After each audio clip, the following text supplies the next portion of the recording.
Welcome to Reformed Thinking. I'm so glad you decided to join us today for this deep dive. Yeah, thanks for tuning in. We have a really fascinating topic today. We really do.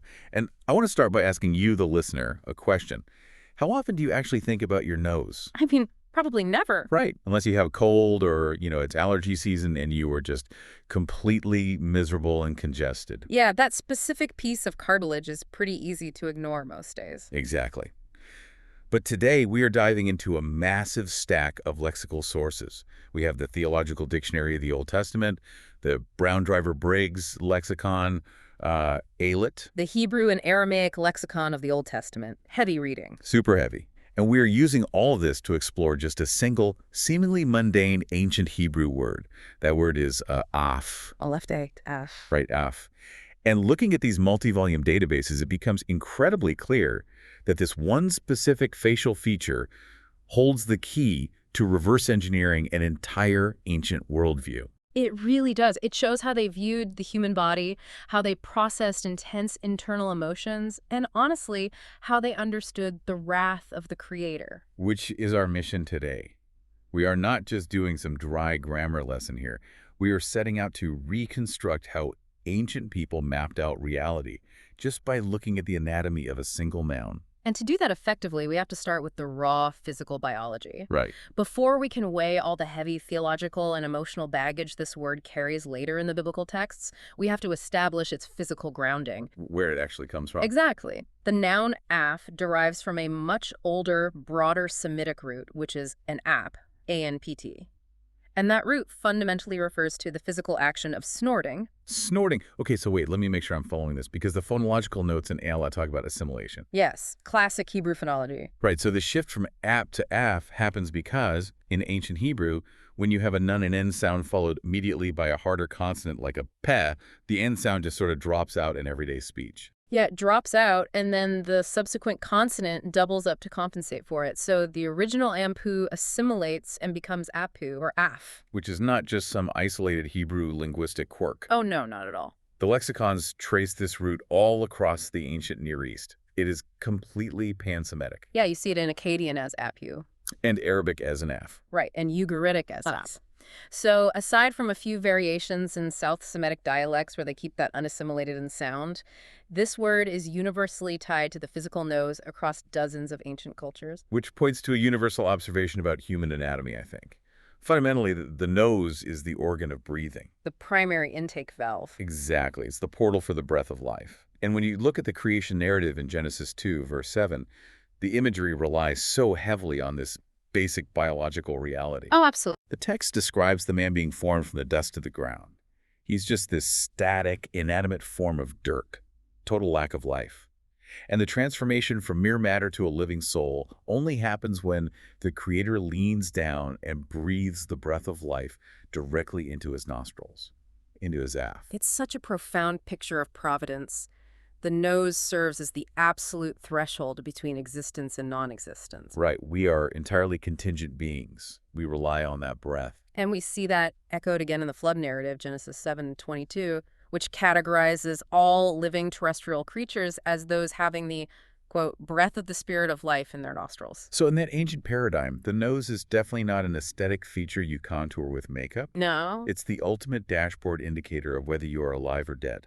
And that threshold concept actually extends into how the nose functions socially and politically, too. Yeah, our sources detail this fascinating duality in how the physical af was treated in daily ancient Near Eastern life. It's wild, because on one hand, it's the most prominent leading feature of the face. So it was a primary location for physical adornment and honor. Like Genesis 24. Exactly, the story of Abraham's servant. Right, he's tasked with finding a bride for Isaac. Yeah. He encounters Rebekah at the well, identifies her as the chosen bride, and the very first thing he does is bestow upon her a gold nose ring. You see it again in Isaiah 3, where the prophet lists nose rings among the high-status finery of the wealthy women in Jerusalem. So adorning the af with gold was this very public declaration of value, wealth, and covenantal belonging. But, and this is a big but, the very prominence and sensitivity that made the nose ideal for jewelry also made it the ultimate point of vulnerability. Yeah, the dark side of this is brutal. The archaeological records, alongside the lexical data, reveal a really violent application of the physical nose. Because it's highly sensitive cartilage and because it controls the intake of breath, conquering armies used it as the primary point of subjugation for high-value captives. Yeah. 2 Kings 19:28, which parallels Isaiah 37, contains this striking divine decree directed at the arrogant Assyrian king Sennacherib. The text says, I will put my hook in your nose and my bit in your mouth, and I will make you return by the way you came. And that is not just a poetic metaphor. No, we actually have the Neo-Assyrian stone reliefs from palaces in Nineveh depicting this exact practice. It's horrifying to look at. It really is. Assyrian kings literally had themselves carved in stone, holding ropes attached to bronze hooks driven straight through the noses and lips of defeated vassal kings. Leading a human being by their aff was the ultimate visual propaganda of absolute domination. The conqueror is literally holding the captive's breathing apparatus, their very life force, in his hand.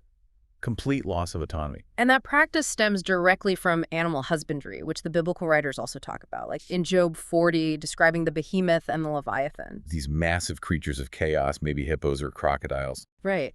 And the rhetorical question posed to Job is, can anyone pierce the nose of these beasts with a snare or a hook? The implied answer obviously being no. Exactly. To place a hook in the aff is to possess total mastery over a creature. The juxtaposition there is just so jarring to me. On one hand, the nose is the site of a bridal covenant, right? Adorned with gold to elevate your status. Yeah. But on the other hand, it is the site of absolute humiliation, pierced with a hook to strip away all your freedom. In both contexts, the ancient worldview treats the nose as a highly dynamic public indicator of your status. It signals if you are honored or subjugated. Right. Which naturally drives the linguistic evolution of the word because it holds so much social and biological weight. Aff begins to expand beyond just that specific cartilage on the front of the skull. It grows to mean the person's entire presence. Exactly. And we see the mechanics of this expansion when we look at the grammatical shift from the singular noun to the dual form. So ancient Hebrew utilizes singular words for one thing, plural words for multiples, but also a very specific dual form for items that naturally occur in pairs. Hands, eyes, ears, and nostrils. Right. And the dual form of aff is appayim. So we move from the singular nose to the dual, two nostrils. But the lexicons note that appayim rarely just means the nasal passages. No, it expands through this linguistic principle called pars pro toto. Which is a Latin term meaning a part representing the whole. Right. Ancient Hebrew, like a lot of ancient languages, didn't have a massive vocabulary for abstract spatial concepts, so it relied heavily on concrete anatomy to map out reality. Because the nose is the leading edge of the head, appayim two nostrils came to mean the entire face. Which makes perfect logical sense physically. If I am looking directly at your two nostrils, I am, by necessity, looking at your entire face. Precisely. And this dual form becomes deeply embedded in the ancient Near Eastern idiom of submission. Oh, this is fascinating. The theological dictionaries outline this recurring phrase in the Hebrew text. Falling appayim artsa. Literally translated, falling with two nostrils to the ground. But English translations usually render it as with face to the ground. Right, which completely obscures the visceral nature of the action. You see this posture when Lot bows to the divine messengers in Genesis 19, or David falling in distress before Jonathan in 1 Samuel 20. To place your appayim in the dirt is to take the very organ of your breath, the portal of your life force, and press it down into the dust that humanity was formed from. It's a profound embodied declaration of absolute humility. You're acknowledging that your life and breath are entirely at the mercy of the sovereign you are bowing before. It is total submission. Yeah, and reading that phrase literally really restores the texture of those narratives. The spatial mapping continues with the prepositional use of the word, too, like the term liapi. Which is translated as before or in front of. Morphologically, it means to the nostrils of. So if a text says someone is standing liapi someone else, they aren't just in the general vicinity. They are standing in their breathing space. Exactly. They're uncomfortably close, right up in their intimate presence. The concrete nature of the vocabulary really forces you to visualize the proximity. And this anatomical literalness also clarifies some of the more grueling depictions of human existence, I think. Oh, for sure. Consider the curse on human labor in Genesis 3, verse 19. Most English translations read, by the sweat of your face you shall eat bread. Right.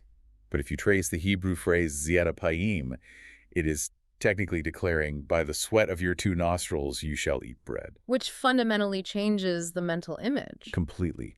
A light perspiration on the brow from a hard day's work is one thing, but sweat dripping from the two nostrils. It implies a person bent entirely over the earth, panting, heaving. Breathing with such heavy exertion that the sweat literally runs down the bridge of the nose and drips off the tip. It's this grueling, heavy-breathing depiction of agrarian toil under the curse of sin. It grounds the theological concept of the fall in the unavoidable biological reality of human exhaustion. Yeah. And this fluidity of language, where the part represents the face and the face represents the presence or exertion, it creates some incredibly complex translational challenges. Like 1 Samuel 1, verse 5. Exactly. The lexicographer spends so much time debating this anomaly. This is the narrative of Elkanah and his two wives, Peninnah and Hannah. Hannah is experiencing the profound grief of barrenness, and she's being provoked by Peninnah. Right, and Elkanah, who loves Hannah deeply, is distributing portions of the annual sacrifice. The Masoretic text states that to Hannah he gave manna a hot appayim. Okay, let's break that down for the listener. Manna is a portion or a share. A hot is the feminine word for one, and appayim is our dual noun, the two nostrils, or the face. So a literal word-for-word rendering is one portion of two nostrils or one portion of a face. Which sounds totally bizarre in English. And looking through the commentaries, the debate over how to interpret this is massive. Mostly because the Septuagint, the ancient Greek translation, seems to have used a slightly different manuscript tradition, translating it as giving a single portion because she had no child. But if we stick with the Masoretic Hebrew text, appayim presents a serious interpretive fork in the road. It really does.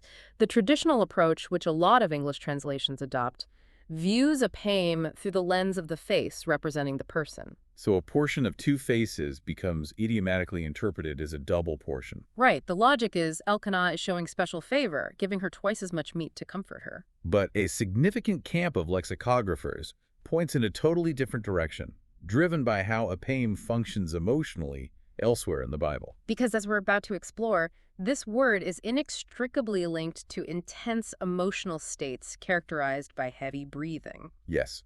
So some scholars argue the phrase actually means a portion given with heavy breathing, or with anger, or with sorrow. Which reframes the entire emotional dynamic of that scene. Instead of Elkanah cheerfully handing over a double plate of brisket, he is handing her a single portion with a deep, sorrowful sigh, deeply agitated and grieved by her weeping. The ambiguity itself is the real takeaway. It shows how fluid the boundaries were in the ancient Semitic mind between physical anatomy, facial presence, and internal emotional turbulence. You simply cannot detach the physical body from the psychological state. Which brings us to the most frequent, and honestly the most surprising, translation of the word af in the entire biblical corpus. Yes, let's get into this. Because we naturally categorize nose as a physical noun. Obviously. But in over 200 occurrences in the Old Testament, this exact same Hebrew word is translated as anger. 200 times. It is, by a wide margin, the primary vocabulary word for wrath in ancient Hebrew. This requires a major paradigm shift for us, because in our modern post-Enlightenment framework, we view emotions as abstract psychological states. Right, anger is a mood. It's a feeling floating somewhere in the neurochemistry of the brain. But the ancient Hebrews didn't have that abstraction. They conceptualized emotions strictly through biology. They observed the physiological cascade that happens when a human being becomes furious. They observed the autonomic nervous system in action, even if they didn't have the medical terminology for it. Exactly. When a person is provoked to intense anger, their heart rate accelerates. Blood pressure spikes. The chest tightens. And the most visible audible change occurs in the respiratory system. The breathing becomes rapid, heavy, and forced. The nostrils flare. Because of the blood pressure spike, blood rushes to the extremities in the face, causing the nose to literally become flushed or red. So the ancient cognitive metaphor for anger is entirely built on this. Anger is not just a feeling, it is literally a hot nose. I love this. It's so visceral. The primary verbal phrase used to indicate someone getting angry is wehar apo. The verb hara means to burn, to kindle, or to become hot. So literally, his nose became hot. When the English text reads, his anger was kindled, the Hebrew text is painting this biological picture of heat rushing to a person's face, their nostrils flaring, and their nose burning with heavy, agitated breathing. You see this in Genesis 30 during that tense exchange between Jacob and Rachel. Oh yeah, where Rachel desperately demands that Jacob give her children. The text doesn't say Jacob felt annoyed. It says Jacob's nose became hot against Rachel. It anchors the emotion in the unavoidable physical reality of the body. And this conceptual link expands into other idioms too, mostly in the wisdom literature. Like Psalm 10, verse 4, the lexicons point out the phrase godava'af. Goba meaning height or elevation. So height of the nose, a high nose. The psalmist is describing the wicked person, and their defining characteristic is the elevation of their af. It translates to snootiness, arrogance, improper self-confidence. The wicked person walks with their sensory organ of breath pointed upward, visually declaring their superiority. And their refusal to bow their appayim to the ground in submission to God. The physical posture totally betrays the spiritual rebellion, the complete depravity of the human heart manifested in a high nose. And that spatial metaphor is paired with an even more intense relational idiom in Proverbs 22:24. Oh, this one's great. The text issues a strong warning against associating with a Baal af. Baal is a common Semitic word for lord, master, or owner. So the proverb warns against making friends with the lord of the nose. It sounds comical in English, like some bizarre caricature. It really does. But the psychological insight is incredible. A lord of the nose is a bad-tempered, irascible person. But notice the paradox. They are called the master of the nose, yet the implication is that they are entirely enslaved by it. Absolutely. Their entire existence is dominated by the physiological reaction of wrath. They are at the mercy of their own flaring nostrils. They possess no regulatory mechanism over their own biology. They are completely enslaved to their sin and their temper. Which introduces a critical ethical question. Right. If being hot in the nose or having a sudden flaring snort is the fundamental biological problem of human conflict, how does the wisdom literature describe emotional maturity? What is the physical metaphor for the virtue of patience? Well, if the pathology is heat and rapid breathing, the cure must be regulating the breath and cooling the heat. And looking at the lexical data for Proverbs, the solution is tied directly to the spatial dimensions of the nose. We are presented with two contrasting idioms regarding nasal length. The first is ketzar appayim. Ketzar is the adjective for short. A person who is short of nose. The physics of the metaphor are brilliant. If a person has a physically short nose, the metaphorical heat generated by a provocation has a very short distance to travel from the core of the face to the tip of the nose. The reaction is instantaneous. A person who is ketzar appayim is quick-tempered and easily provoked. Proverbs 14:17 explicitly states that a man of short nose acts foolishly. The heat reaches the extremity before cognitive processing can intervene. Which sets up the ultimate ethical ideal in Hebrew wisdom literature, the arrogant appayim, long of nose. To be patient, to exercise restraint, and be slow to anger is to possess a long nose. Because if you have an incredibly long nose, it takes a considerable amount of time for the heat to travel all the way down the cartilage. The blood doesn't rush to your face instantly. Your nostrils don't flare at the first sign of an offense. This concept is completely foundational to the ethical framework of Proverbs. Proverbs 14:29 says, "Whoever is long of nose has great understanding, but he who is short of spirit exalts folly." And Proverbs 16:32 elevates this virtue above military might. He who is long of nose is better than the mighty, and he who rules his spirit than he who takes a city. The arrogant appayim is the individual who does not allow their biology to dictate their ethics. They experience the provocation, but their nose does not change color. They do not get hot. And the physiological implications here are what make it so compelling to me. Today, we utilize spatial metaphors for patience too, but they are almost entirely mechanical or explosive. Like having a short fuse. Right. We compare human anger to a stick of dynamite burning down to a violent detonation. It's an industrial metaphor.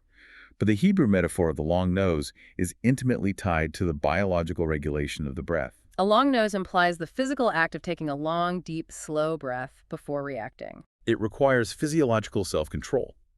When a short-nosed person is insulted, they snort back a response immediately. The breath is shallow and hot. But a long-nosed person takes a slow breath in and a slow breath out. They intentionally regulate the air passing through their appayim. That intentional regulation is the hallmark of human wisdom. But, and this is where things get really intense, as we transition from human ethics to divine theology, we hit the most staggering data point in our lexical sources. Yes, this completely blew my mind when I was reading through the entries. We have been examining human anger, human patience, human noses. But a quantitative analysis of the Hebrew Bible reveals that out of the over 200 occurrences where af is translated as anger. 168 of those occurrences refer specifically and exclusively to the anger of God. 168 times. The overwhelming majority. The majority of the time, this visceral, biological word for a hot, snorting nose is deployed in the text. It is aimed directly at the divine. Which forces us to confront this massive theological tension of anthropomorphism. Right, because the biblical authors are ascribing a literal nose, the act of snorting, and the physiological heat of anger to the transcendent creator of the universe. We see this vividly in Exodus 15, verse 8, during the song celebrating the crossing of the Red Sea. The text declares that the chaotic waters of the sea were piled up by the blast of your nostrils, the ruah apika. The breath of his two nostrils froze the deep. Now, this requires a highly nuanced theological framework to parse correctly. Absolutely, because if we read God's nose became hot without proper philosophical categories, it sounds dangerously close to the pagan mythologies of the surrounding ancient Near East. If you read the Enuma Elish, or the Epic of Gilgamesh, the Babylonian deities are capricious. They are petty. They throw divine temper tantrums. They flood the earth just because human beings are too noisy and disrupting their sleep. They constantly fly off the handle and lose control. So we have to ask, how do the lexicons and the broader context of Scripture reconcile a perfect, sovereign, impassible creator with such a visceral, animalistic description of wrath? Well, reading through the Theological Dictionary of the Old Testament, the lexicographers are incredibly careful to draw a sharp, uncompromising line between the mechanics of human af and divine af. Because they are fundamentally different. Exactly. While God's anger is described using the exact same human vocabulary, it is different in its origin, its nature, and its execution. Human anger, a human getting a hot nose, is almost universally a response to a wounded ego, a loss of control, or frustrated pride. It is subjective and erratic. Completely tainted by our depravity. But the TDOT emphasizes that God's anger answers to no human tribunal. Equal partners do not confront one another in this dynamic. This is the absolute sovereign confronting his subjects. Yes, the divine af is an entirely objective, ethical reaction to the violation of his perfect holiness. It's the necessary friction that occurs when absolute, unyielding purity encounters human rebellion and cosmic treason. It is not a petty loss of temper. The prophets, who employ this vocabulary most aggressively, understood this distinction perfectly. Jeremiah, for instance, he uses the word af 24 times in his prophetic book, and every single time, without exception, it refers to divine anger. Ezekiel uses it with similar frequency.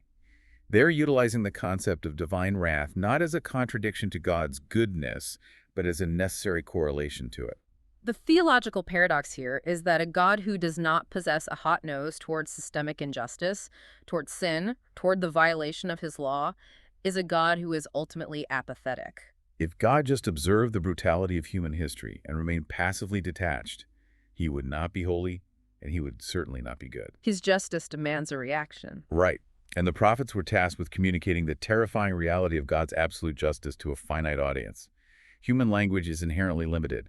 It has to stretch to its breaking point to describe the transcendent. Theologians often refer to this as divine accommodation. God speaking to us in a manner we can understand, much like a parent lisping to a toddler. Exactly. So to communicate the unyielding, terrifying holiness of a Lord who cares infinitely about justice, the prophets reached for the most intense, visceral, biological reality available in their language. The burning, snorting, hot nose. They employed the most extreme physical vocabulary to anchor an infinite spiritual reality.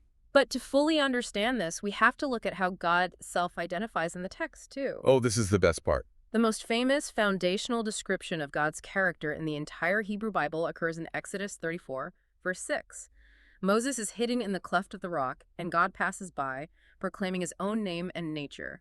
He declares, Yahweh, Yahweh, a God merciful and gracious. And it's the very next phrase he uses to define himself. Appayim. Long of nose. Long of nose, Yeah. slow to anger. Patient. While the prophets vividly describe the heat of his wrath against injustice, God's self-revelation grounds his identity in the ultimate long nose. His patience is vast and enduring.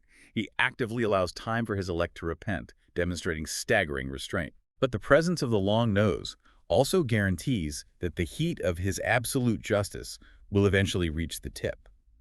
The long nose delays the wrath, but it does not negate the fact that he possesses the absolute capacity for holy heat against evil. It perfectly balances his grace and his justice.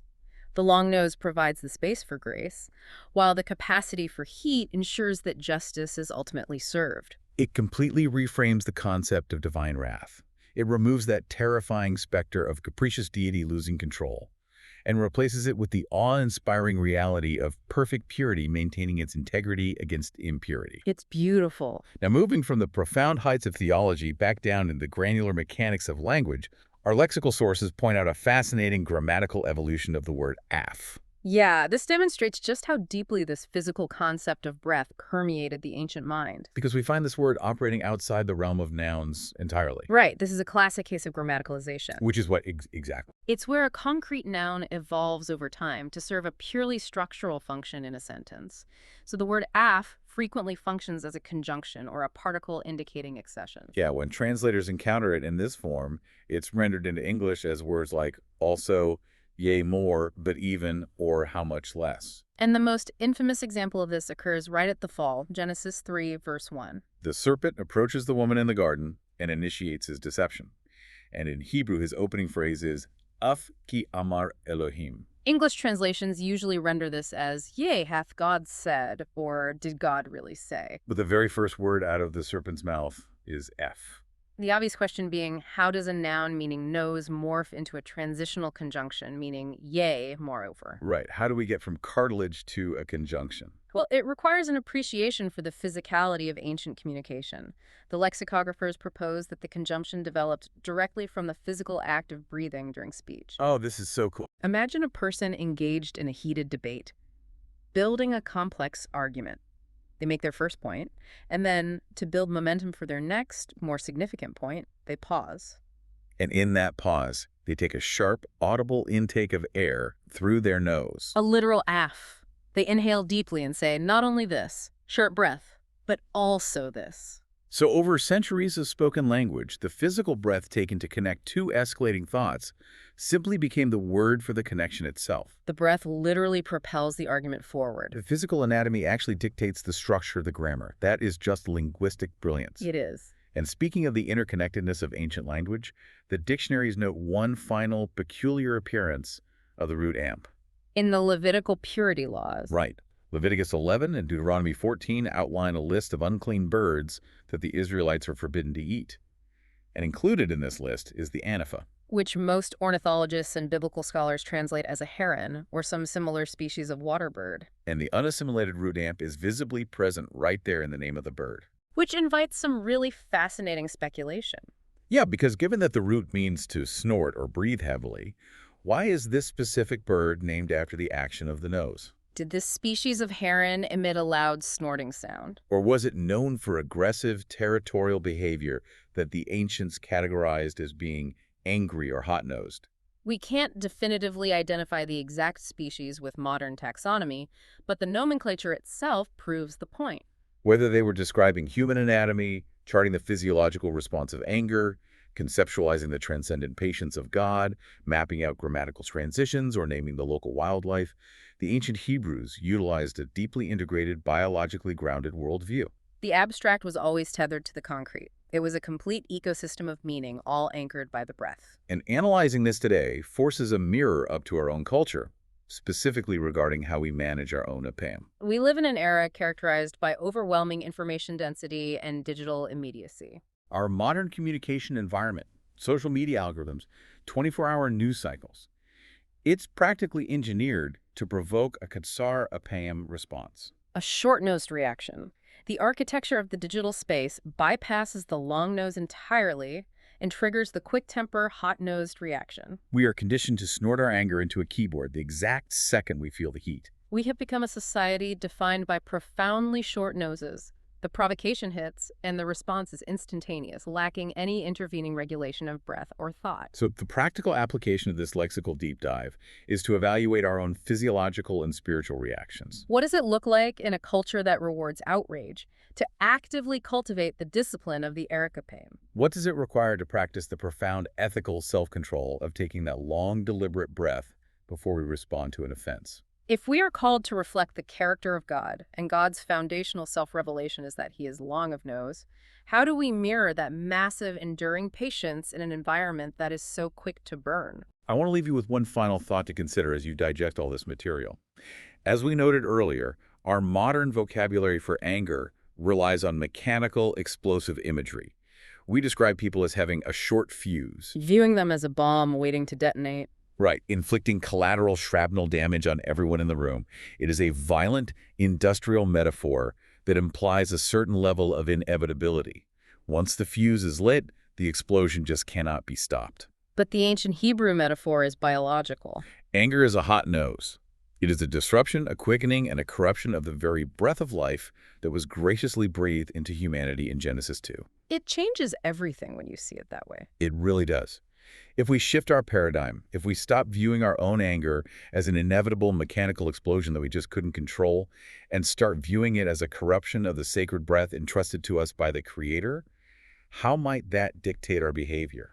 How might understanding the anatomy of our own frustration change the way we steward our breath when we are standing right in front of someone who has offended us? Are we using the breath of life to snort out heat? Or are we regulating it to cultivate a long nose?